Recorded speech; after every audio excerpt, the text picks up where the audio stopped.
Kevin of Loxley is ready to grab his bow and arrow to go on an adventure with today's game, Tower of Doom, for your Intellivision. Let's go ahead and take Tower of Doom. Let's pop it in my Intellivision and see how it holds up today. Let's go to the game.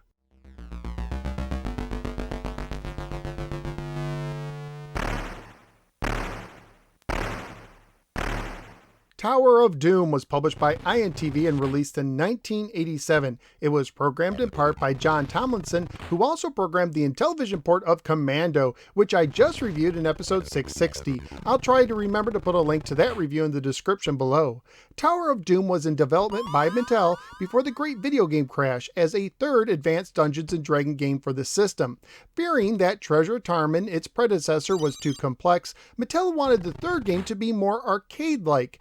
Referred to as Arcade D&D in-house, it also had the name AD&D Revenge of the Master and AD&D Tower of Mystery during development. However, development was stopped halfway through when Mattel decided to end the Intellivision. When INTV decided to finish the game, they removed any reference to AD&D to avoid paying a license fee and changed the name to Tower of Doom. Ironically, Capcom would later create an official arcade D&D game called Tower of Doom in 1994 that has no relation to today's game.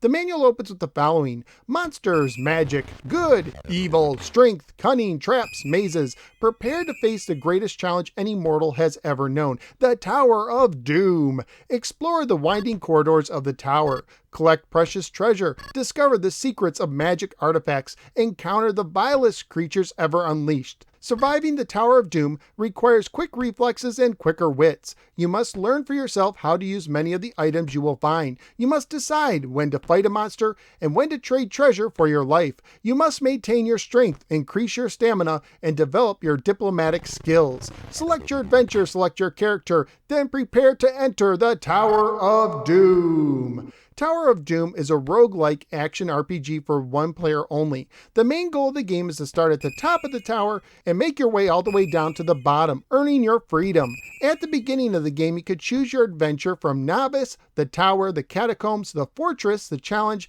Wizard Hunt, and Grail Quest. These adventures can vary in difficulty and how many levels you must descend to earn your freedom, whether the mazes will stay the same or be randomized, and whether the color structure of the game will be standard or rotate. I'll speak more about the color structure later on. After you select which adventure you want to go on, you're going to need to select your character from the Novice, the Warrior, the Archer, the Knight, the Trainer, the Barbarian, the Waif, the Friar, the Warlord, or the Warlock. Each character has different statistics and begins with different items. For instance, the Warlord starts out very strong with several items, while the Waif is poor and weak. Similar to all new releases from INTV, the game does not come with an overlay. However, the game does not use a keypad, but rather the side buttons in the disc. You start the game in the maze. You can move your character around the maze with the disc. As you do, an auto map feature will keep track of your progress on the upper left portion of the screen. On the bottom left portion of the screen is your pack. The bottom two rows represent items that are stored in your pack. When you press one of the lower side buttons, you will enter your pack, able to move a hand with the disc, with your hand starting on the second spot in the top row. To use an item in your pack, like a potion or a cloak, you need to hover over it with the hand and press one of the top side buttons. On the first spot of the top row is a question mark. By moving your hand over it and pressing the top side button, you can see your statistics. When you start the game, the first three statistics depends on which character you pick. However, you can increase your stats as the game goes on. Strength determines how hard you hit monsters during battle and can range from 3 to 18. It is increased through magic or by defeating monsters. Stamina also ranges from 3 to 18 and indicates your potential hit points. You can increase this through magic and by eating food. Diplomacy ranges from 3 to 18 as well and indicates how successful you will be when you try to bribe a monster. You can increase it with successful bribes and through magical items. Your life force is a number 0 through 255. It represents how long you can go without eating. If the number reaches 0, it will start affecting your hit points on the bottom right portion of the screen. Once your hit points are completely gone, you lose the game. You can regain your life force by eating food represented by a chicken leg, or through magic. Experience is next. This is increased through magic, killing monsters, and cashing in treasure. As your experience raises, so can your statistics. You can also get a treasure score, which is increased by cashing in treasures or by taking treasures from one level to another. The third spot in the top row represents the weapon or item you're currently holding that is out of your pack. You can switch what you're holding by hovering over a different item and pressing the lower right button. When you do, this will also leave your pack. You can also leave your pack by returning the hand to the starting point and pressing an upper side button, or by hovering your hand over an empty space in the pack and pressing the lower right button. You could drop an item from your pack on the ground by hovering over it and pressing the lower left side button. However, the game is a bit buggy in this regard and won't always allow you to drop items. Sometimes I had to go into a new room to try dropping an item again. When you approach a door or stand on the stairs that will take you down a level, a picture will appear on the final spot of the top row. By placing your hand over them and pressing the upper side button, you will either open the door to an enclosed room or descend the stairs. As you walk around, not only will the walls be uncovered, but so will items and weapons that you can pick up by walking over them if you have less than 8 items in your pack. In the maze, you will see various monsters. When you touch one, you will enter a close combat screen. Often they will wait to attack to see if you'll bribe them. You can attempt to bribe them by entering your pack and selecting an item to drop. If the creature accepts the bribe, they will retreat. If they don't accept it, you can attempt to bribe them with another item. Whether they accept the bribe or not depends on your diplomacy, the type of items you've given them, and the type of monster they are. Unfortunately, there's no clear way to know if a bribe will be successful or not.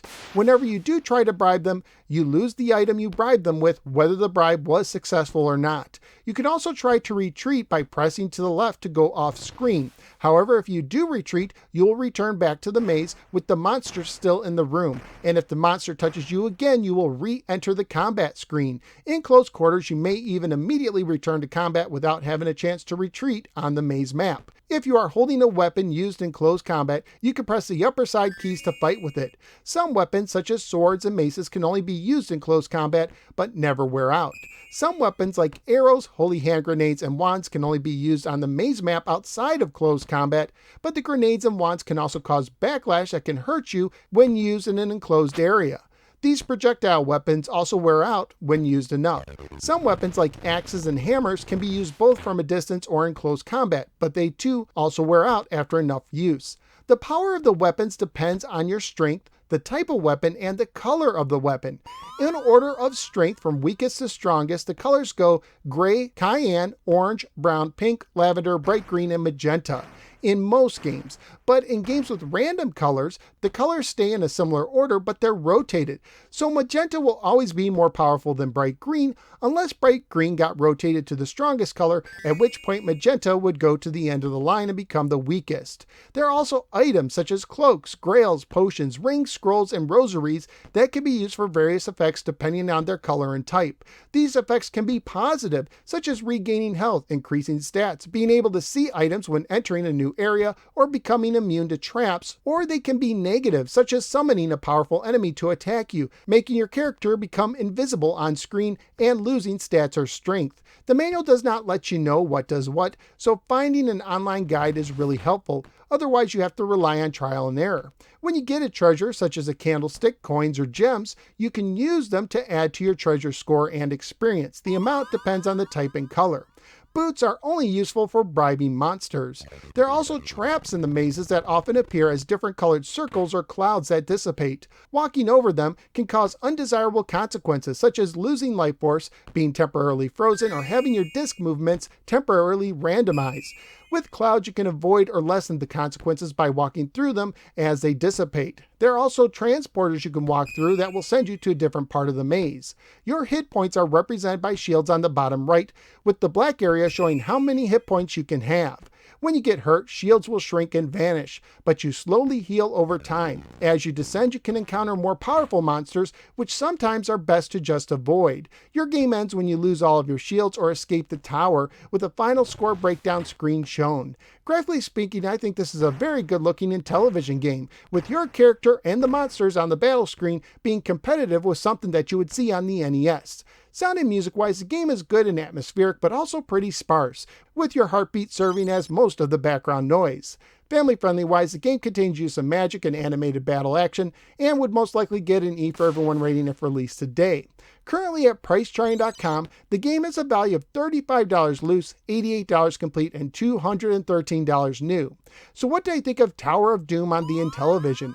I really like this game after finally giving it a real chance. It does a good job blending the previous two D&D games together. However, it does feel a little unfinished, possibly due to having to change hands after the crash. I came across some occasional bugs, mostly not being able to drop items in some rooms, but also some on-screen monsters that didn't seem to do anything. I also wish the manual gave more information on the differences in power between weapons and items. Thankfully, I found a good guy at strategywiki.com for the game, which I highly recommend, but even that guide is unable to identify everything in the game. I also wish that they incorporated the keypad. It can be cumbersome quickly going in and out of your pack, especially in battle, with just the side keys, and more than once I accidentally got rid of a weapon during battle.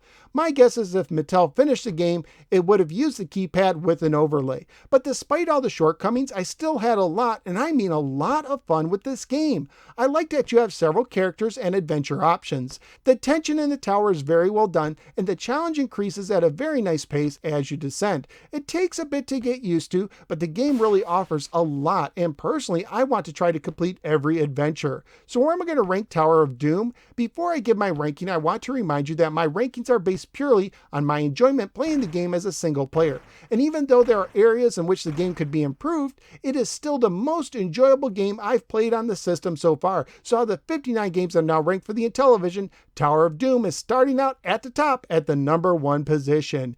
It may not be for everyone and it has a learning curve, but Tower of Doom offers some great adventure action on your Intellivision. But that's just my opinion. What do you think? Let me know in the comments below. Also, please like, share, and subscribe. Follow me both on the Facebook and the Twitter, and click the bell so you don't miss any future videos. At this time, I'd like to thank Johnny P, Rocky Raccoon, Stargroove, Rick R, Mark S, Jeremy L, and David F for nominating today's game and for their generous support on Patreon. If you get at least $1 worth of entertainment per month from these videos, please consider joining my supporters at patreon.com/nosweargamer. Not only will you help keep the show going, but you'll also gain access to some exclusive content. Thank you for giving me a little part of your day, and I look forward to seeing you next time on the next episode of the No Swear Gamer. Take care, and remember, in the Tower of Doom, boots are pretty much useless.